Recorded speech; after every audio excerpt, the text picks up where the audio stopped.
ऐसा सबक हर पत्नी को अपने लड़ने वाले पति को सिखाना चाहिए। नितिन गुस्से से लाल पीला होता हुआ बोला, रीमा, फिर तुमने मेरा सिगरेट पीने का लाइटर कहीं और रख दिया। पीट के ही मानोगी क्या?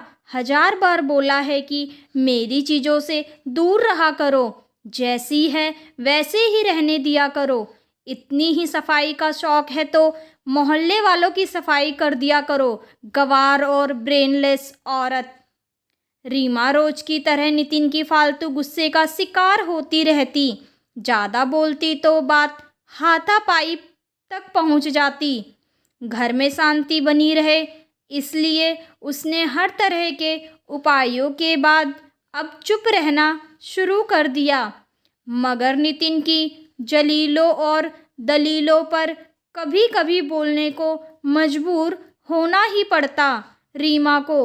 इसलिए उसने लड़ाई झगड़े और घर छोड़ने या मायके जाने जैसे फैसलों को छोड़कर नितिन को सही रास्ते पर लाने निकल पड़ी।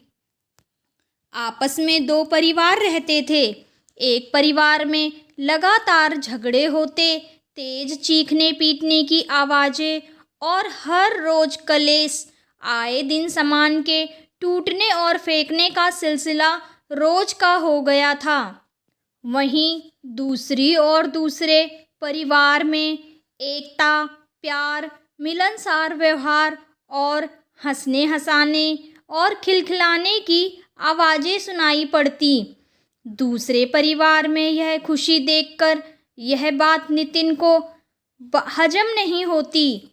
उसके अनुसार औरत सिर्फ जी हजूरी करवाने और जूते की नोक पर रखने वाली किसी गुलाम से कम नहीं होती।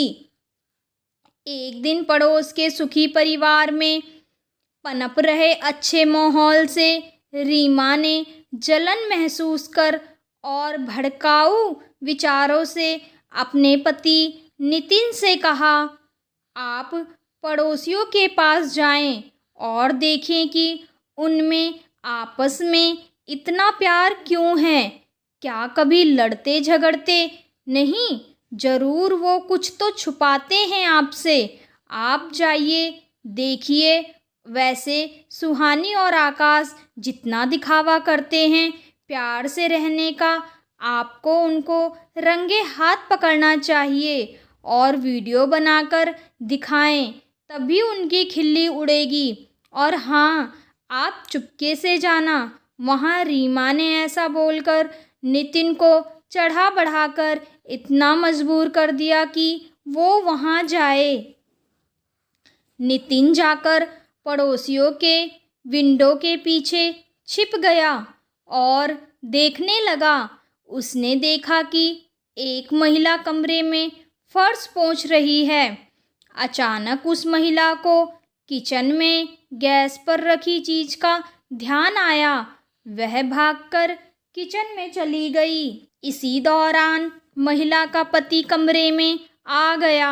उसने पानी की बाल्टी पर ध्यान नहीं दिया और महिला के पति ने जोर से लात मारी तो वह फर्श साफ किया गंदा पानी था जो फर्श पर पानी बह निकला।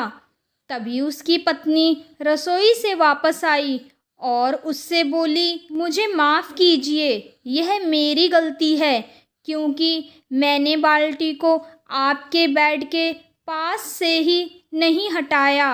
पति, नहीं, मुझे खेद है प्रिय, यह मेरी गलती है क्योंकि मैंने इस पर ध्यान नहीं दिया।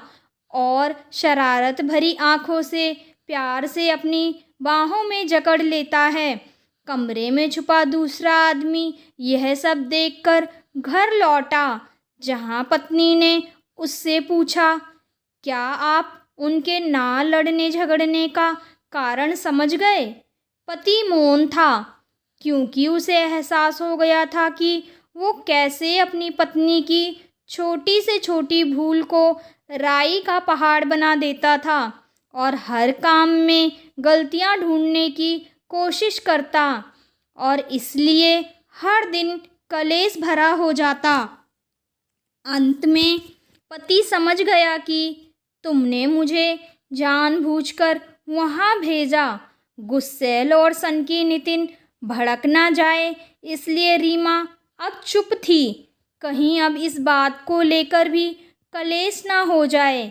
फिर धीरे से बोली, हाँ मुझे पहले ही पता था उनके प्यार से रहने का कारण, मगर मैं आपको दिखाना चाहती थी। आप ऐसे जाते नहीं। इतना सुनते ही नितिन ने रीमा को गुस्से से पास बुलाया और फिर प्यार से गले लगाया और वादा किया कि मैं पूरी कोशिश करूँगा कि फिजूल की बातों पर गुस्सा ना करूँ और तुम्हारे आत्मसम्मान को कभी ठेस ना पहुँचाऊँ। इसकी शुरुआत अभी से करता हूँ। नितिन घुटनों पर बैठकर प्यार भरी निगाहों से दोनों हाथों से कान पकड़े बोला, मेरी आज तक की फिजूल गुंडागर्दी और गुस्से के लिए सॉरी। तब रीमा भी शर्माई। आंखों और दिल में नितिन के लिए उमड़ रहे प्यार और इज्जत को छुपा नहीं पाई और झट से लग गई गले नितिन के। और दोनों गले लगकर पहली बार प्यार भरे पल को महसूस किया। दिल में जिसके लिए प्यार और इज्जत हो वो प्यार परवान चढ़ता ज़रूर है और सही अर्थों में वही सच्चा प्रेम होता है, बिल्कुल निस्वार्थ। क्योंकि ना उस रिश्ते में तू होती है और ना ही कभी मैं और ना ही फिजूल की लड़ाई झगड़े। वीडियो पसंद आए तो चैनल को लाइक, सब्सक्राइब और शेयर करना ना भूलें और बेल आइकन को भी हिट करें जिससे कि आपको न्यू वीडियो की नोटिफिकेशन आसानी से मिल जाए। रिमाइंड अगेन, मेरे चैनल को सब्सक्राइब करना तो बिल्कुल ना भूलें।